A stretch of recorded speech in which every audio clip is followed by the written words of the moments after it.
Hey everyone, welcome to today's episode of Peaceful Growth. Today I have my guest Ronik Patel. He is founder of UnlimitedWP, which is a white label agency and help a lot of different agencies with their WordPress and maybe even non-WordPress needs. Welcome, Ronik. How are you? I'm doing good. Hey Anil, and thanks for having me. Yeah. So you and we met in person first time, second time actually, during the WordCamp US a few months ago. Both times at the WordCamp.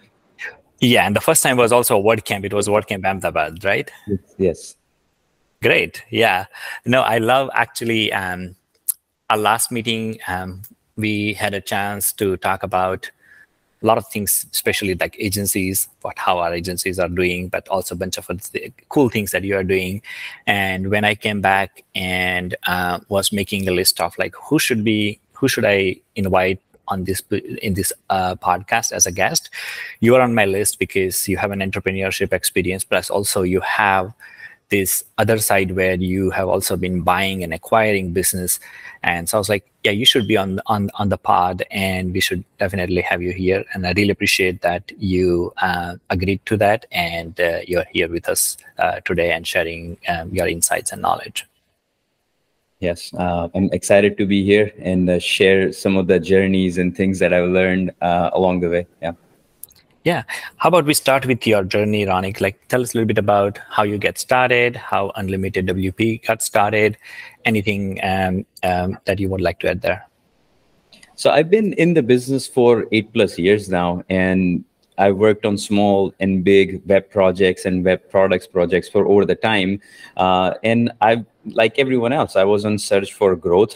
Who doesn't want to grow? But I had certain terms that, I want to grow, but not at the same time in the manner that it allows some flexibility for me. And at times I may have compromised on those things. Some other times we didn't. And just that journey of like 5 or so years, that ultimately led to what UnlimitedWP is today, a white label WordPress service. And that hit it. At the time of starting it, I didn't know if it would work out the way we thought it would work out, but it has worked out. And when you and I were talking about, I never thought about it in terms of, oh, this is a peaceful growth, but that's what it was about. Is we want to grow, but a bit more systematically and not rely on mercy of our clients. And that's what really UnlimitedWP has allowed us to do in the past a little over 3 years. Nice. No, I love that, Ronik. And I think that's something that a seasoned entrepreneurs like you, will do it right, because I tell myself all the time when I feel like, oh, I want to like grow wildly and have a crazy growth, or try to compare myself with the others, like, oh, other people, other businesses are growing, and all those little stories that we tell ourselves. But most important message that I remind myself is that, like, I'm here for a long run. I want to continue to be, I love this game. I love the entrepreneurship. I love waking up and growing business, creating the impact, but I want to do it for a long run. I just don't want to just do like put crazy time and then burn out in 4 or 5 years, and then basically I'm losing all the passion and energy. So I love the entrepreneurs like yours, who are focusing also on peaceful growth and finding a way to grow more in a balanced way. Yeah, definitely. And I feel like when you're starting it out, maybe you're not really thinking about peaceful growth, right? Especially if you are young too. If you're starting out maybe late in your career, you have a lot of professional experience and you may have a lot of perspective and you think about that. But if you're, I know your story, same as me, starting it that early, I don't think you really think about that. You're young, you're chasing your dreams, and it's all about growth at any cost, right? But then as you mature, you should then start thinking about it. And, unfortunately, I see a lot of business owners, agency or otherwise, right? They still don't realize that critical effect, just making sure what are your terms, what are the things that you value, and making sure those you don't sacrifice, be it a family or be it your personal values that you hold, right? So that's pretty important, and I'm glad there are people like you and there other people's who keep that in mind, and I think the end result doesn't change as much. Even you could do things more planned out, more peaceful way, and you could still achieve that same results versus somebody who's trying to hustle every single day at their work, right? Very true. So Ronik, this is, I believe Unlimited WP is not your first business, right? You had a couple other businesses in the past too. So would you like to share a little bit of your journey and transition from to Unlimited WP from other businesses? Yeah, so I grew up in India. I moved to the States when I was 18. Family business, random things, college, all that went on for about 6 years, and just nominal, jobs on the side. I studied genetics in the college. So at one point I worked at Harvard in one of their AIDS research lab. Then from that background, I did my MBA in entrepreneurship. Then of course wanted to start a business, and I had that deep desire to come back to India and do something in India, which was tough, being that now I had moved with family in the States. I did found a way. I got back to India, did a startup, nothing to do with IT. Worked on it for 2 years, it failed. And then it meant that I would have to go back to States. And just randomly, accidentally, this company fell on my lap. My friend, he was running it. He was about to close it because it wasn't working out for him. And I said, well, I need a reason to stay in India. And he was running this IT company with one front-end developer, one back-end developer. And I'm like, I'll take this over because I just need a reason to be in India. I know nothing about IT. And this was 2014-15 time, so about 8 years ago. And that's how I got into it. And then I always tell that those first 4 years, working was like getting my computer science degree by just live projects for clients. We did projects in all the industries.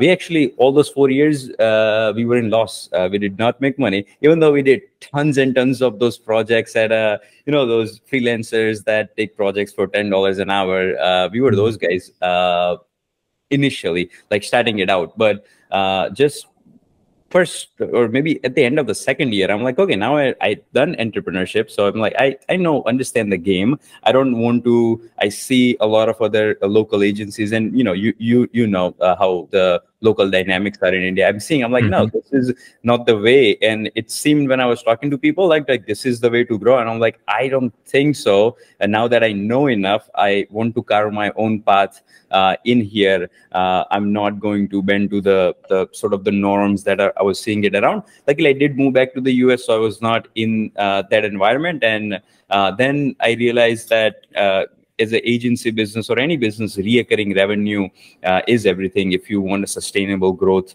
in your business, if you want to hire and have predictability in how you're doing things, and doing those one-time projects, there's no predictability. And then I started chasing reoccurring revenue. At the same time, I'd hired a business coach and mentor. Working with that group was just phenomenal. And all the other agencies who were part of that coaching program, they all wanted reoccurring revenue. I'm like, hey, this is the shiny object. How do we go after it? And that's when we started to niche. And then we said we'll only work with digital agencies. Then we said we'll only work with WordPress. It doesn't really matter which niche or which technology you pick. But the idea was that let's pick something where we can have a lot of processes around whatever we have picked, so that we'll be able to deliver the best service in the industry and at the best rate. And then we did that. Even that didn't actually change anything in terms of recurring revenue. And that's when the Unlimited WP model was born. We thought, what if we productize this service? Instead of selling ourselves out on projects, we have monthly plans. And only way to work with us is by signing up on one of our monthly plans. And that was a sort of a drastic move in end of 2019, just a few months before COVID. And the interesting fact was back then, 87% of the work we did was custom projects and only 13% was WordPress. And we still made the decision to shut down the entire custom area that we were doing, and we'll become this unlimited WP that would only do WordPress from 13%. And by the end of within a year, we had successfully like transitioned into doing 100% in WordPress, all reoccurring, and it went much faster than it went. There's just one small thing that maybe viewers will find it useful. The realization to do that was this visioning exercise that we did around, I forgot the name of the author of that book, but there's an interesting book on how you can, close your eyes and think about in 3 years from now, you're walking into your work environment, whatever work from home or office, and how's your company is going to be like, right? What are the people you're going to talk to, what responsibilities you'd hold, and in most cases, what responsibilities you would have given it to other people in your company, right? Just imagine that. And when we did that exercise, one of the thing on that 100% recurring revenue by then, this, that, and the only way those things would have been achievable is if we change our model. And when we change our models, we keep those things in my mind, that let's change the mode, do it in a way where in 3 years we can actually reach there. And little we know, we reached there in probably a year and a half.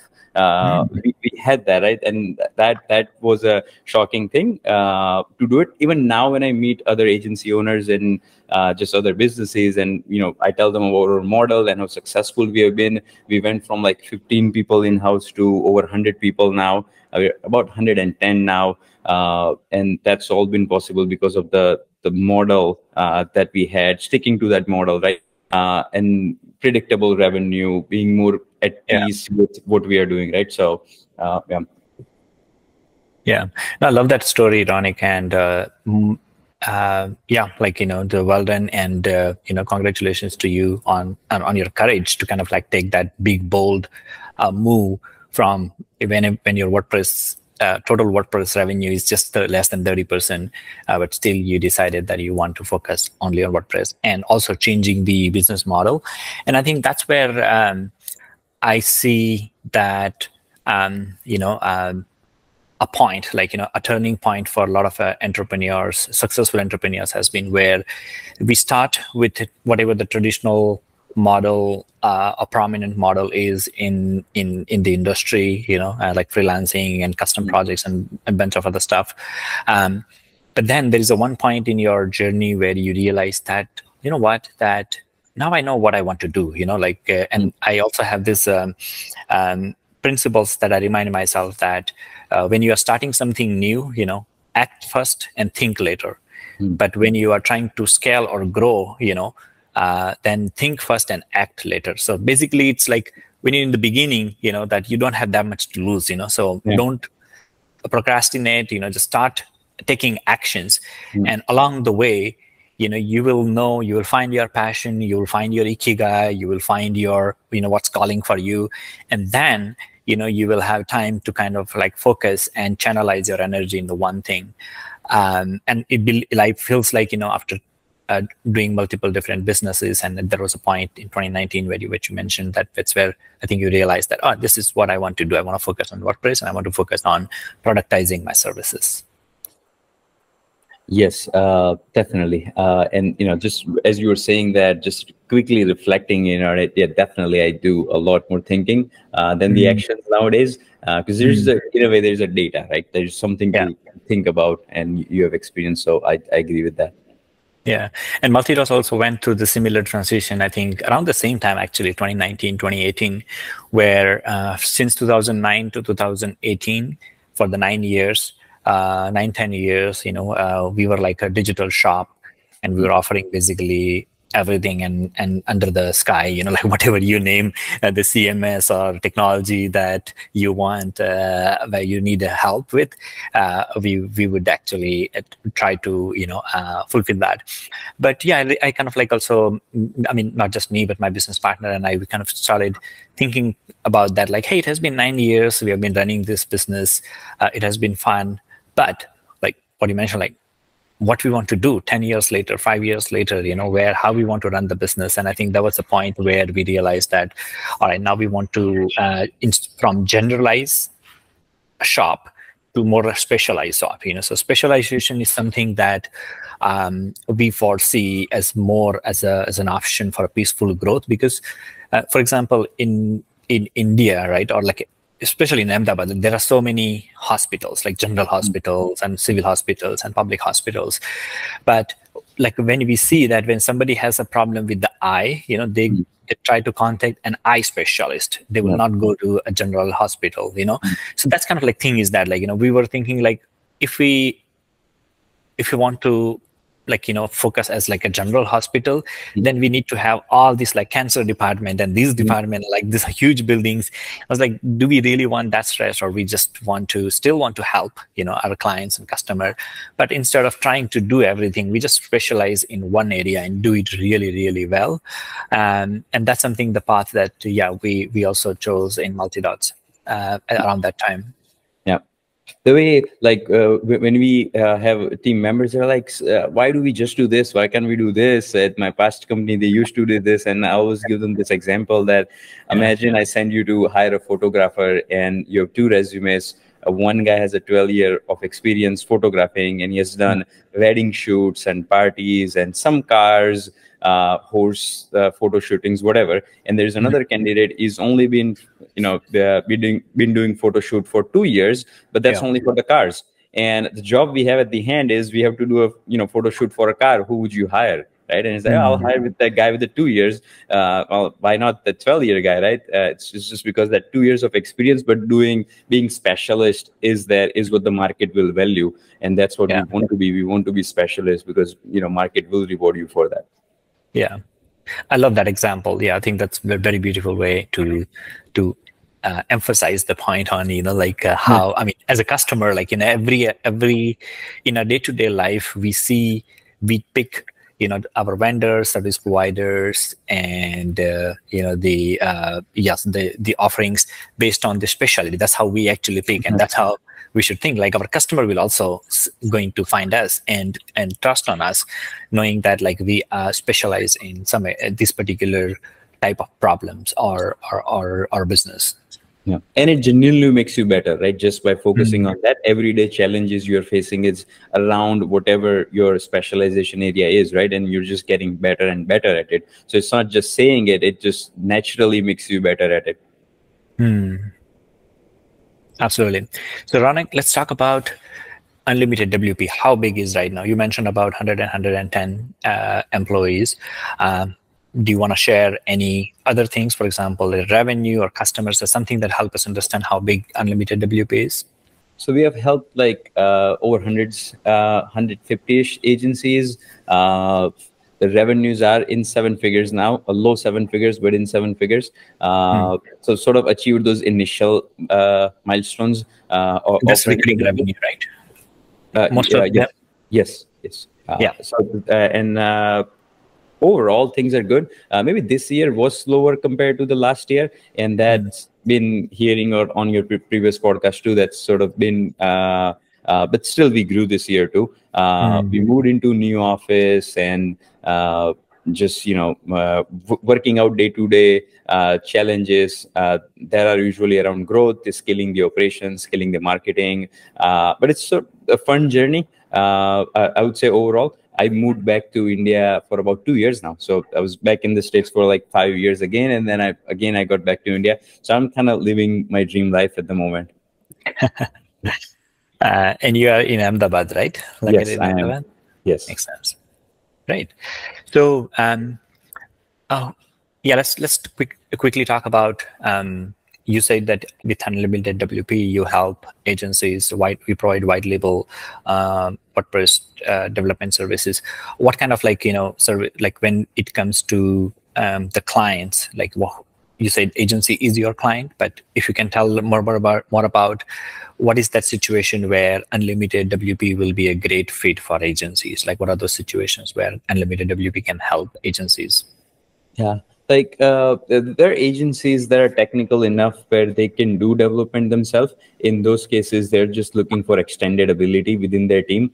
So they will need to hire an outside contractors. In that case, will play that role. And there are agencies that don't want to hire any in-house team. In that cases, they'll hire multiple people from our team. And then there are agencies who are focused more on digital marketing, and dev isn't really their thing, and they need a partner to do the site builds from them, maintenance, helping them with the hosting, updates, a little bit of SEO, there's some design, but they're traditionally a digital agency. Either they're doing in-house development or not, because our service is limited to development.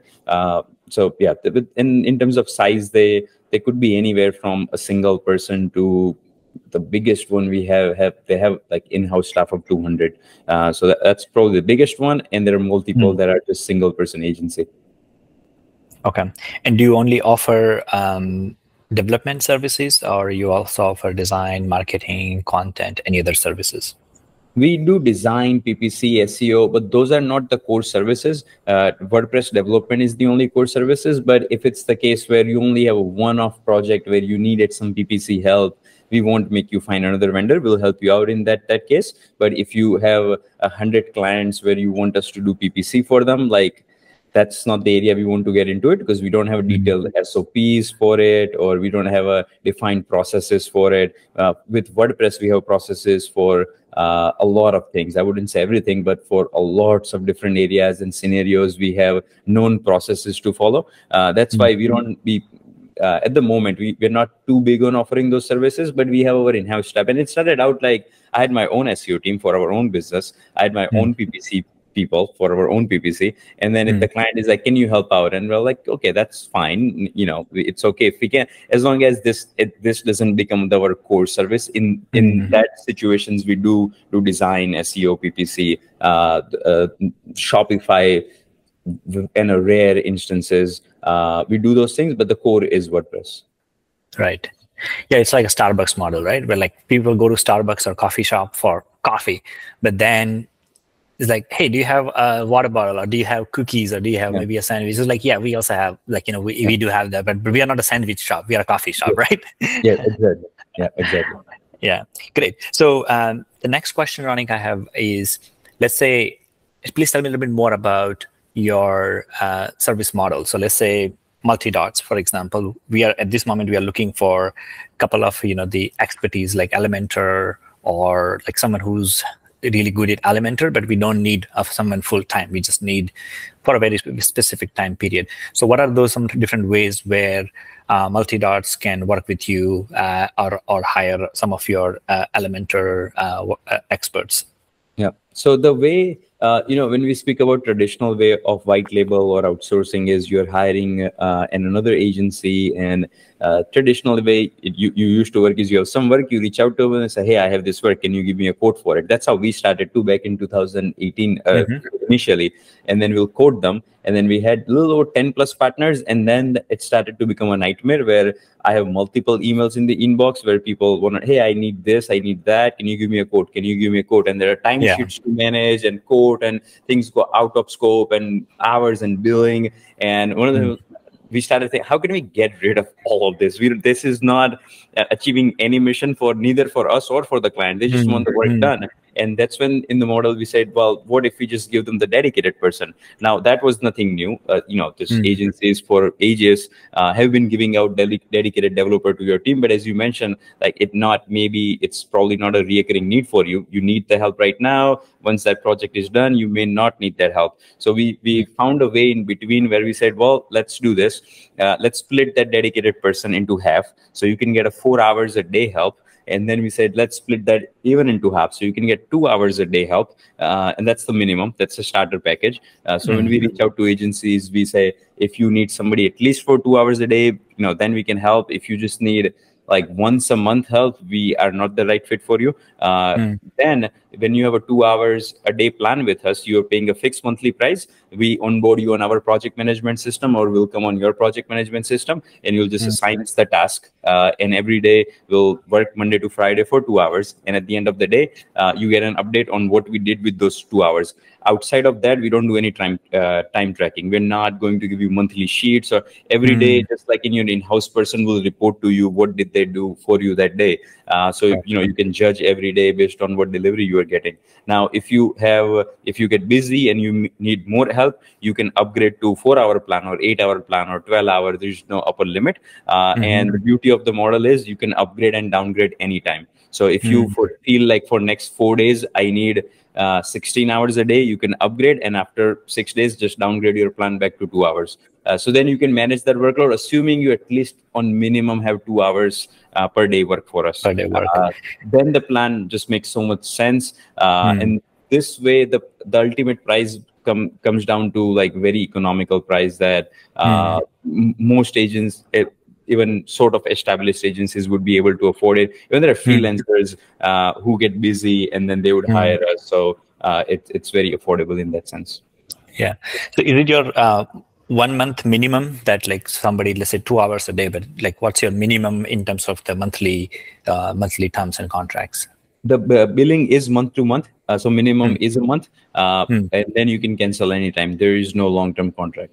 So if someone comes to us and say, I only have a project, I don't have anything after that, would you help us? So the default answer is no. You could technically sign up for one of the packages. The project, if it's an Elementor site, it will be done within a month, assuming you're at least on that 4-hour a day type of package. And then before the renewal, you can just cancel the subscription. So we are fine with that, because then what we see is if they experience that, then they're going to return. And if they have one project, that bound to have another project, and then we can upsell them the maintenance services and other things, and over the time they do become like a agency that then just sticks on one of the plans, because then you feel like, oh, this is great to have somebody. I have a new client request, I can run it by them, and you use us as a consultant on WordPress, or ask us to do, oh, I have this project, can you help me prepare a project brief for it, right? Anything around those web development or those type of tasks.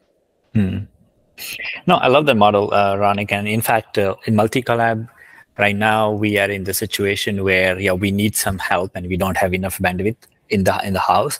So I might actually ask someone from my team to contact you, because I like the model that you are sharing. The 2 hours, 4 hours we can pick, and also like we can I think we have a couple months of work, but we can see that like we can get some extra help in order to speed up our product roadmap.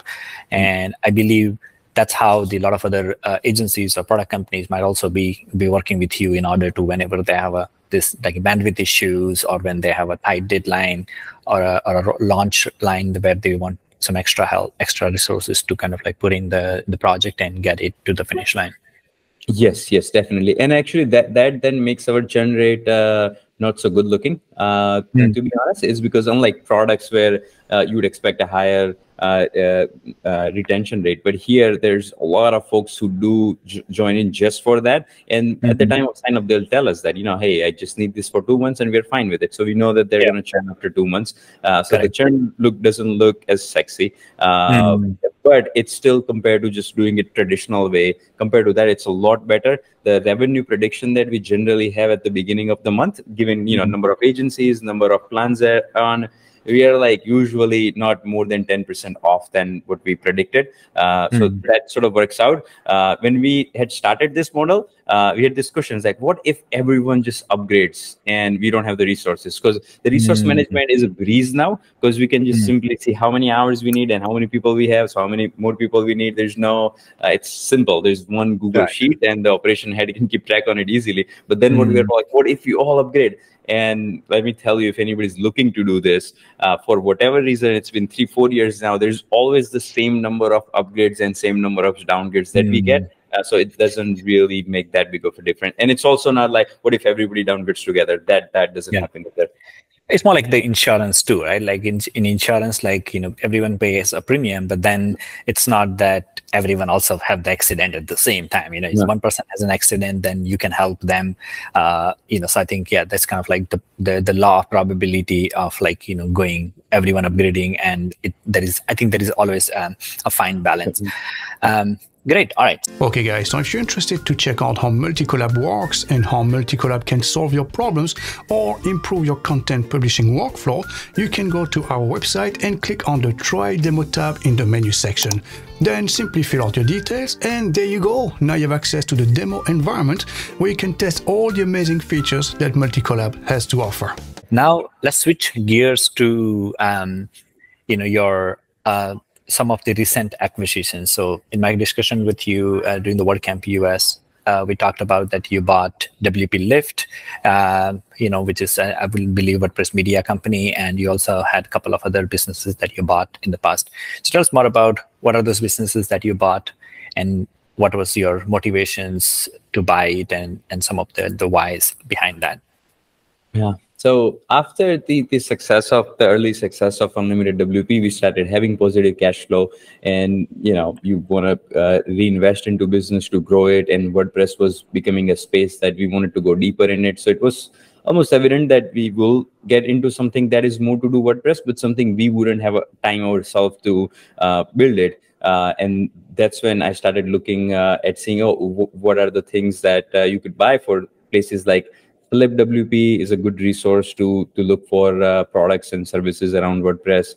Flippa is another big one, but it's hard to find something specific in Flippa with the large database they have. The MicroAcquire that recently changed their name to acquire.com. So those were the three resources that I used to just take a frequent look at it and see if you like something, you reach out to their founder. So this opportunity just didn't came randomly, but you were actively looking for businesses to buy. Yeah, I would say every other week spending and maybe hour on it.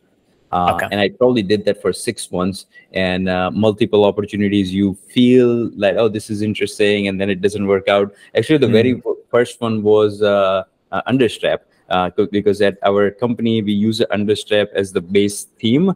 When the client doesn't have any preference, we'll just use Understrap. And then we found out that the Understrap was on sale. And I'm like, and it's a free theme. There was no revenue behind it. Still, it was like we used it so widely, and we thought, well, let's get this. We can support this, and it'll be a new learning curve for some of the team members. But let's get into it. We were like this close, and somebody outbid us on the last day. So that was like almost very close. But even outside of that, had multiple experiences where you're somewhere in the talks, and then it doesn't work out for one way or the other way. So to listeners, if anybody's looking to do acquisitions, it is a time-consuming thing, unless it's somebody, they're your friend and they're looking to sell something and you want to buy it. That's a different story. But if you're actively looking out there, it is a time consuming exercise, and then you need to know what you're looking for too, right? In our case, it was something. If it had something to do with WordPress, we'll be interested. If it's not, then we're not interested. That's how that was the approach, and we stumbled upon this website called Fabrx Design. It's fabrx.co. The author there had created really good looking Sketch, Figma, XD UI kits, UI and UX kits. Some of the kits have HTML ready-made too. When we looked at it, they didn't have a WordPress themes for it, but had beautiful designs. And our angle was that, hey, let's get this and we can create WordPress themes on it too, because I've never seen WordPress themes look like this. So people would be interested in getting this. We showed it to our clients. They're like, oh, these are really good looking sites. Would love to see this in WordPress. And we're like, okay, let's make it happen. So I guess that was your first acquisition, right? It was the first one. To date, it hasn't worked out that greatly for us. The numbers are much lower than expectation, but it was the first one. So just what amount did you buy it for? I'm trying to think if I signed anything. I would say over 50,000, under 100,000.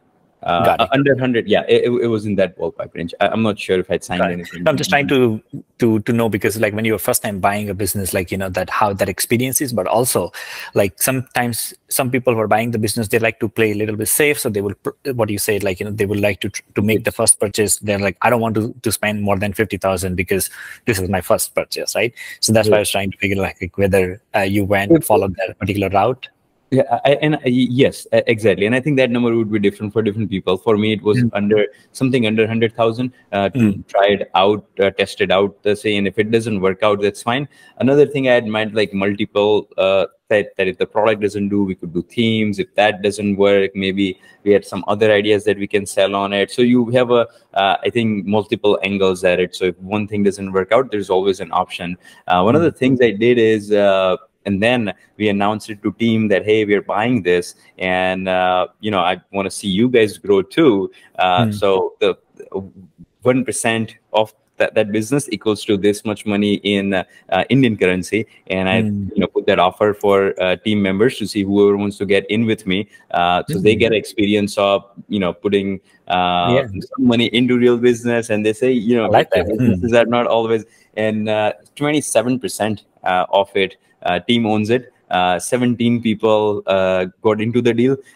For me, it was also a retention idea that, if I'm giving them this opportunity, they would want to stay at the company, because it's not just about their normal salaries. It's about the skin in the game. Also like to make this product, a business successful, right? Now, unfortunately, that product flopped. I mean, that's what, it's sort of at this point, right? So we have an offer to them that anybody wants to exit will buy that stake, because it's not a huge amount, and still that was an experience. But it's a simpler thing. But actually executing that, announcing it to team, and people are coming up to me and saying, I do want to get it, I don't have the money, can you take it out from my salary for next 6 months, right? And I'm like, I could make that happen, but then that's HR has a nightmare of running your salaries every month. So it's much like a big thing to get into it. But I'm glad I did it.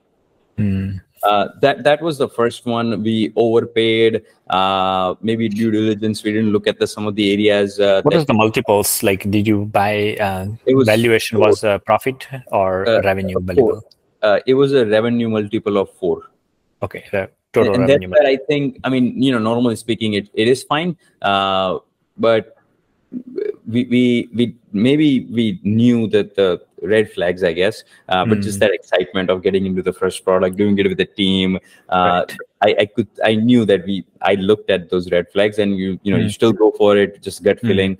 Now it's not bad, because a couple of weeks ago, Harvard University reached out and they said, oh, we looked at your Fabrx Design and they are just awesome. And we have a 50+ internal applications that our IT department manages, and we want to revamp those, and we want to use that as a UI kit. So we want to hire you guys full-time and be on our team, work with our IT team, and just help us do that. Right? So I'm on conversations with them. I don't know if it would go through or not, but so that doors, so in those sense, it opens up new opportunities. Yeah. A couple of weeks ago, somebody got the design, and then they reached out and said, oh, this is awesome. I just found out around UnlimitedWP, and then they signed up on that too. So, I'm not keeping track of those benefits, but if you plug that into the multiple plus the experience that I learned myself, I think it was totally worth it.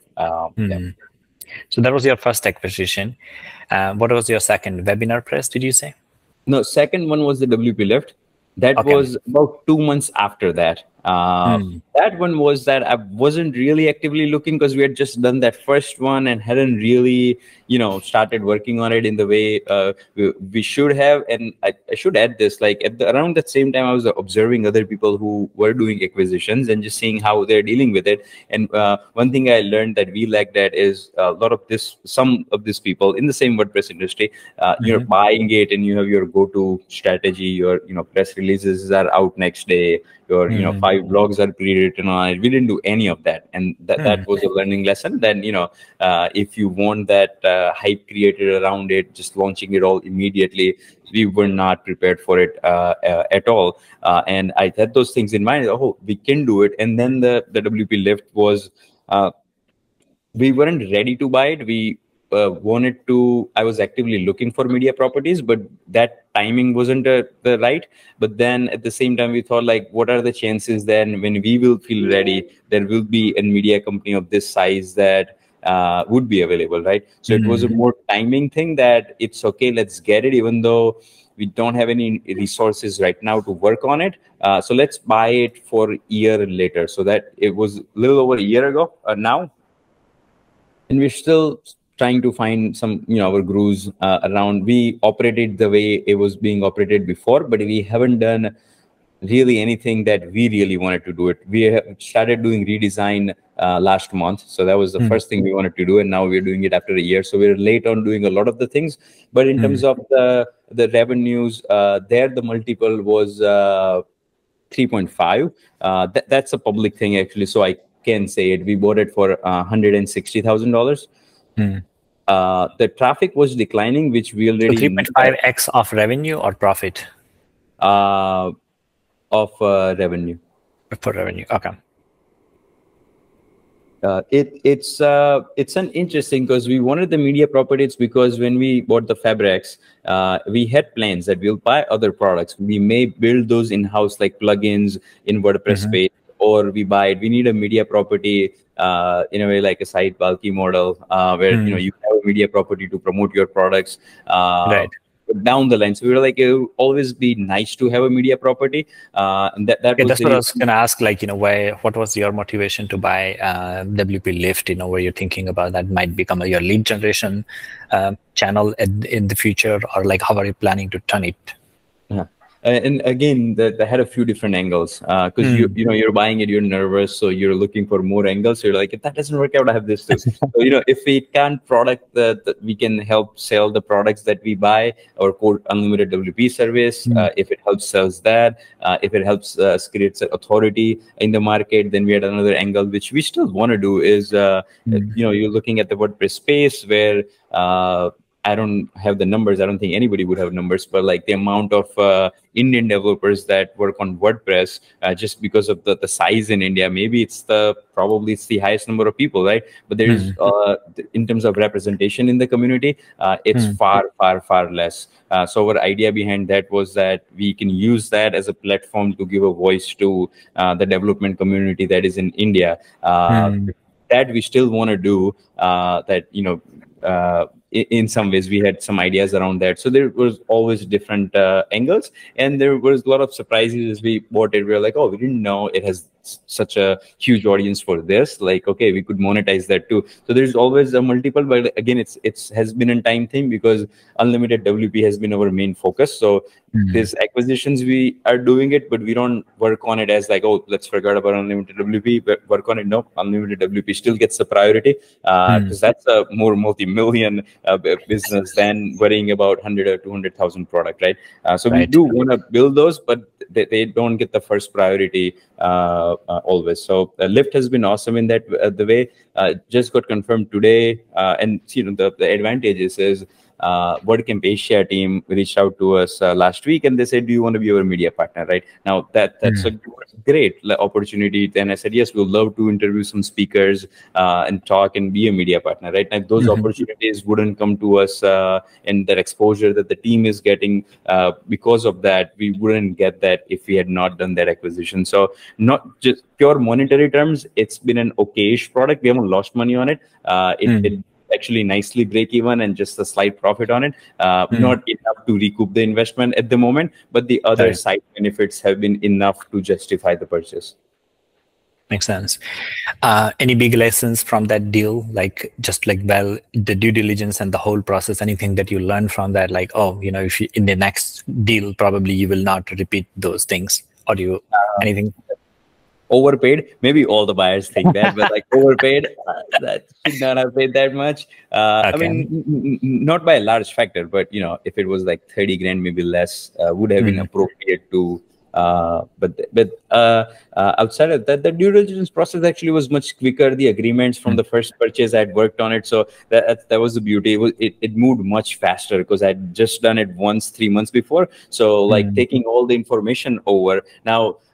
At the time when we took it over, it had 300 or 400 affiliate accounts. So imagine like just taking over those and then changing passwords on 300 accounts, and it had already changed 3 times the ownership hand. So the past owners, like, I don't know, maybe the previous owner created that account. I don't even access it. If that took it probably took a couple of months to take access to those things. And on the third one, then we were even more prepared for that specific area, just taking over the hosting accounts and social media accounts and email accounts. And you don't realize, but there's tons and tons of accounts nowadays for any business, and just taking those overs. And now somebody has to look at those emails too. And, it adds a lot of additional work for you that is something, we became more mindful about when the next acquisition is like, hey, let's look for a business that has a limited number of logins that we have to deal with, right? Right. Yeah, those type of a lot of small lessons like that. So for all these acquisitions, do you own them under Unlimited WP, or you have a holding company? Like, how do you structure those? We have a holding company. Okay. Yeah, and the reason behind that is just to keep the Unlimited WP finances simplified. You're not merging things over, so we do it under the holding company. I've seen where people do it under that main company, but that could become a problematic if you ever wanted to exit from that company. The balance sheet. So still, I've also found out that these assets, they're all intangible assets, and they amortize over 15 years. So on, you would actually show them in your IRS return for over the 15 years period of time. And imagine that being on your main company, so you're still taking those as the expenses for the 15 years. So if you had that separate, it just helps with the accounting part as well. Makes sense. And this holding company, I believe, is a US holding company, or it's based in India? It's the company in US. Company in US, got it. Great. All right, let's talk about your third acquisition. You mentioned about that after WPLift, the third was WebinarPress, right? Like, how was that? That was about 4 months after the WPLift. Now, for wow, you're just going on a roll of acquisitions. Like 2 months later, WPLift, 4 months later, WebinarPress. That was, but the third one was the charm, and it's because the approach about waiting, like WPLift was a bidding on Flippa. So it wasn't. It was a time sensitive. The bidding ends, and if somebody buys, it's like that there was at that time pressure. With the WebinarPress, there wasn't any time pressure. In fact, I had reached out to the original, the previous owner before we acquired WPLift, and he said, "Let's talk." And then at midway in the talks, he's like, "I changed my mind. I don't want to sell it." And that's kind of good sign, right? If the person wants to just hold it, that means it's not a bomb, that it's not gonna burst when you take it over. So that was kind of that made me even more aggressive towards getting it, and just stayed in touch with him. And after 6 or 8 months, on my 4th or 5th follow-up, I would follow up with him and he'd say, "No, I haven't changed my mind." For the 4th or 5th follow-up, he's like, "Okay, now I've changed my mind." It's because his personal situations had changed, and now he felt like this is a good time to exit now. So that was a big lesson, is that if you want to acquire something, start the process early. It may not happen right away, but if you put those words into prospective sellers, and whenever they feel like ready, or they have some personal situations, and how people say is like distress owners. I mean, that's where you're going to get the best negotiation done, and that happened too. I'm thinking. If I can say out the amount, it was in between 150 to 250-ish range. So it was higher than the WPLift. So slowly, and it's a plugin, right? This is also a plugin business. Correct. Yes. So first it was designs, and then it's the blog and the media, and now it's the plugin. They're all like taking into WordPress, but like covering each category. Very diverse. It's just like going into the plugin, and we had some experience with plugins, managing plugins, building plugins. So I wasn't scary. The blog was more scarier to run it, but the plugin wasn't as scarier. It had a good customer base, a good retention rate. It solves a very specific problem doing webinars on a WordPress website, where Zoom or those type of platforms, you'd pay $45, $50 a month to host a webinar, and you may want to host it like once a year, and it doesn't make sense to have that subscription for that long. Wouldn't it be nice to have some solution in WordPress? And the previous owner was a dev. He was not a business person. He was a dev. So he had just rebuilt the entire plugin, the UI. It just works flawlessly. So and the COVID helped too, right? With the webinars and the COVID. Yeah, everyone was going. So for him, whatever the amount he sold that, and he had purchased that year before COVID. So for him, it was still, so he purchased it for almost nothing, and he still made a lot. So the negotiation, from the initial asking to where we closed at, it was 40%. So that was the biggest win, which we did not do it in the early one. Is like negotiating that much, understanding What the was plugin. their asking price for that plugin? So asking was twice or a little over twice than what we paid. Okay. Yeah. And what was the multiple that they did? The ultimate multiple we ended up doing is 1.5 of. I know you're going to ask me, is it revenue or profit? 1.5 of profit. Love it. Yeah, that's a good deal. Yeah. So then, so those factors that you learn if you make a couple of mistakes and then you learn yeah, that. I see what you mean. What you meant in the beginning, that first 2 acquisition helped you learn, and now in the third one you applied the learning. That's really good, because learning is a good thing, but as long as you don't apply those learning in the future, then those learnings are mistakes. I think that's what happened with the Fabrx and Lift. It was just a 3-month time, and it was kind of time sensitive. Within a week, we had to make decisions, so we couldn't apply any learnings. And I did realize after that, like, we learned so much, but we didn't apply anything because it was that time sensitive thing. And the third one, we were willing to walk away from the deal, right? That's what something we didn't have it earlier either. If you're willing to walk away from the deal, I think then the seller, and if you're genuine about it, then the seller also understands that, if I want to get out of this, it's a lot of hassle to talk to somebody, do the due diligence, and if somebody wants to walk away for serious, right, then that much time investment as a seller, you would have to do it again. So sometimes they're willing to make compromises at that stage, and I'm not sure, but that may have also played role in terms of bringing the price and expectations to the point where the deal happened. And it has been awesome. The numbers have been exactly what we thought they would be, given what inputs we have given. So in that way, that's have been the sort of acquisitions we had hoped the Fabrx would have had, and the team members, the 17 people who invested in it, they would have been feeling. Now, what happened is that after that first one, which didn't work out, on the second one, I'm like, I'm not involving team for sure. And then after that second one, or the third, I'm like, no way I'm even asking them about it, because I felt bad what he had. And then ended up being an actually good deal. So and the fourth one, whenever we do it, I may go back to that approach and having team members in it. Makes sense. Did you get seller finance in any of those deals, or it was all paid in cash? All cash. Okay. All right. Got it. Great. No, thanks for sharing that, Ronik. I think all your lessons and your journey of buying 3 businesses and learning, from each one of them. And I must say that, the way you describe all your, even though it feels like, there are something that we learned as a mistake, like something that, missed or a mistake. I think we all go through that, and sometimes it's way worth to kind of learn from doing things, rather than just spending time learning about reading books and going to all these different courses and spending 2-3 months of your time, and then you feel like, okay, now I'm ready, and you go and you're instead this is just do a small deal. I'm gonna learn from that and see how it goes and apply those learnings in the next one. Yes. Definitely. And each experience is, it's going to be unique, because who you're dealing with, what type of business it is, right? And there's no other way to learn just by doing it.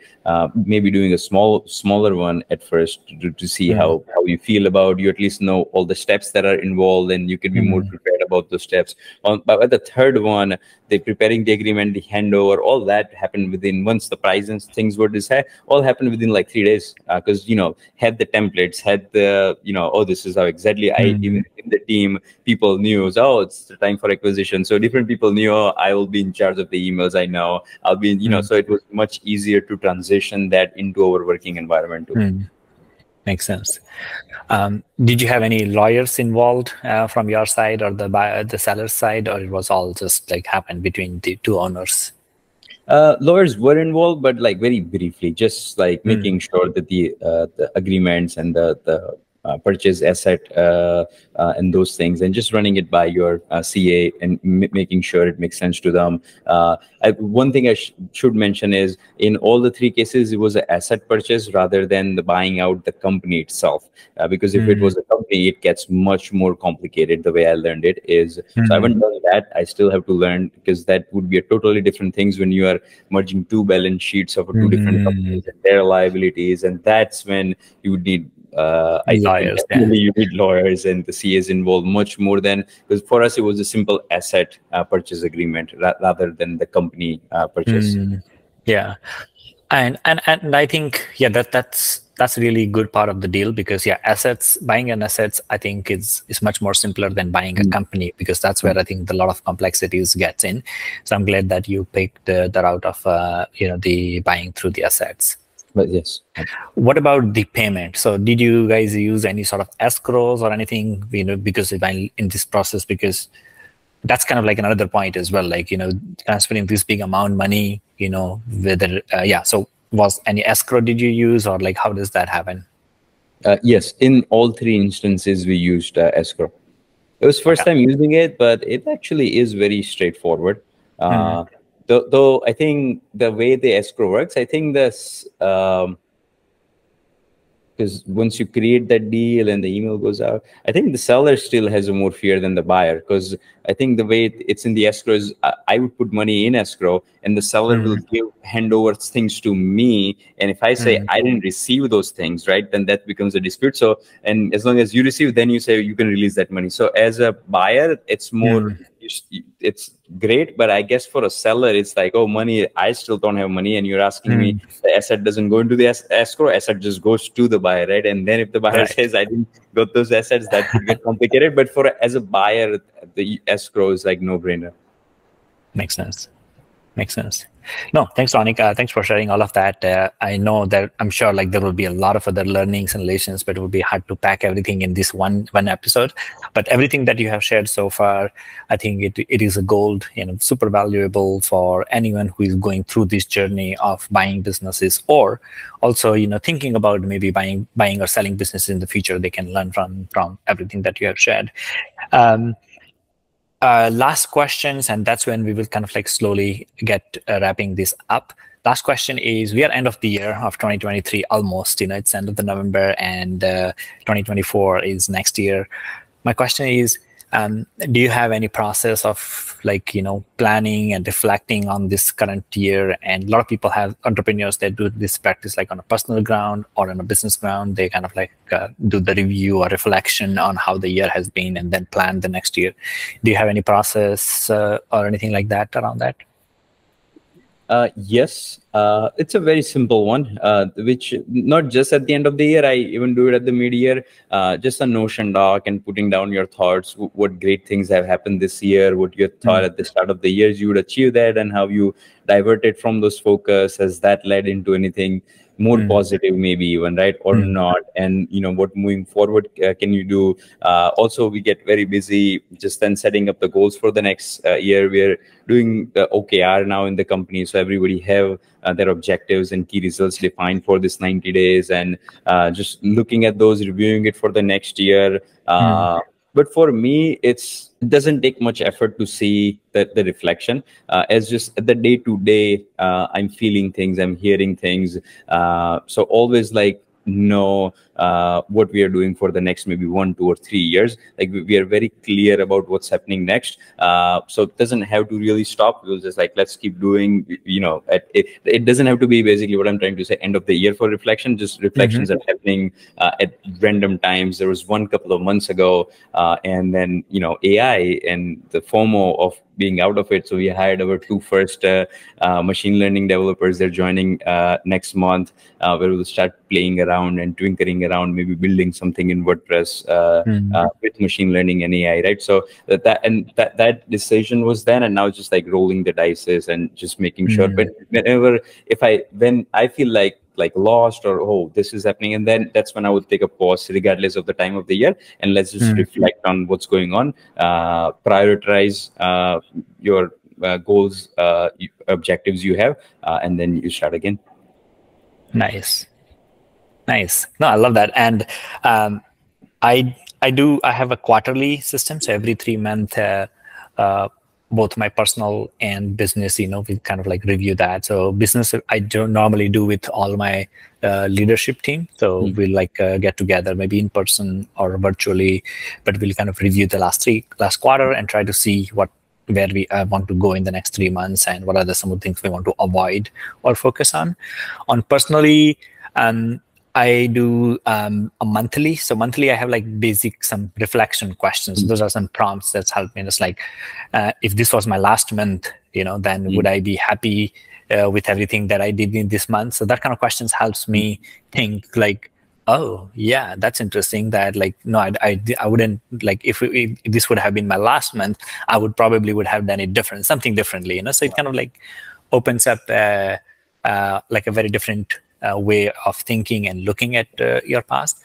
But December, I do like yearly annual full review, and where I go on full on like, okay, where did I spend my time on? I do a time audit, energy audit. Energy audit is like, I will give a number like, okay, this activity increased my energy and this activity actually decreased my energy. So every year it's like talking to this person decreased my energy, talking to this person increased my energy. So that's kind of like my energy audit. And that tells me that who are the projects or tasks or people that I are not bringing any joy or peace in my life, and what are the people and events and projects that I want to spend more time with, because it just gives me more energy. So that's something that I do usually in the December, and then I publish it on my blog in the beginning of the January, everything about my whole year. So that's something that I have on my list to do next month. That's actually, yeah, I've not done the energy exercise, but that's something definitely sounds interesting, and I'll probably take a look into that. Yeah, absolutely. Great. Ronik, we are near the end of this pod. Anything you would like to mention or share that we didn't have a chance to discuss?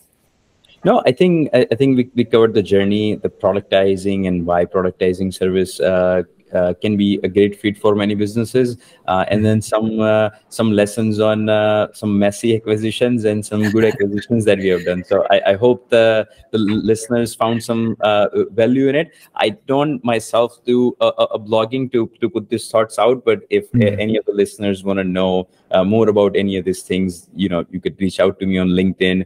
You can find me with Ronik Patel.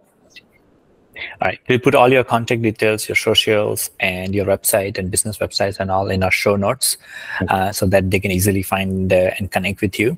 But other than that, Ronik, really very, very grateful and for your time, and you've been so generous with sharing all your learnings. And there are two different investor and entrepreneur. So we kind of got a lot of great insights and the lessons that you have learned in the last few years. And thanks for sharing that, and thanks for being on the pod.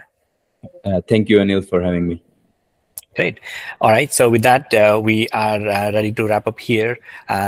Listen to this episode, and when you're listening, check out the show notes. That's where we will have all the contact details of Ronik, as well as a bunch of other resources that we have mentioned here. I'm also going to do my reflection, annual reflection next month, and I'm going to publish that in my newsletter in January. So if you're not subscribed to that, go to anilg.substack.com. That's where you can follow all the other great peaceful growth tips and advice. With that being said, let's rest here. Thanks, Ronik. You're welcome. Okay guys, so thank you for watching. Now if you are interested and would like to try this out for yourself, we offer a 30-day free trial of our Pro plan where you can test all the Multicollab features. So for this, all you have to do is click on the link in the description below, and this will bring you to this page, and under the Pro heading, simply click on this button here. Now simply enter a few details, and that's it. You're ready to enjoy the Pro version of Multicollab for free for 30 days. Thanks for watching, and we'll catch you in the next one.